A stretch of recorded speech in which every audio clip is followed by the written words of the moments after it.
Ever wondered what atoms are actually made of? You may have seen diagrams like this, but they're not actually accurate, or maybe only from a certain point of view.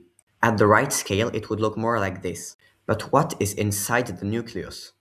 You've probably seen protons and neutrons represented with these types of diagrams, which show three quarks.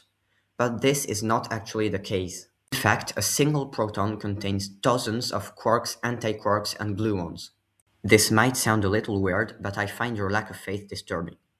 To be more precise, nucleons contain three valence quarks, which determine which type of particle it is, and C quarks, which are virtual particles, which means that they appear and disappear so fast that you can't even measure them, or barely measure them, and those just annihilate with each other constantly. There are different types of quarks, and those are called flavors for some reason. For example, there are the charm and strange quarks, which are pretty weird names if you ask me. You may have noticed that some flavors of quarks are heavier than protons. It's outrageous, it's unfair. How can one be a quark and be heavier than a nucleon?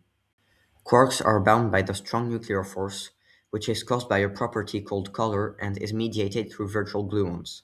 It was long thought to increase to infinity with distance, since this force strangely increases with distance, but much like my YouTube views, it can be modeled by a sigmoid function, which means that it becomes constant after a distance.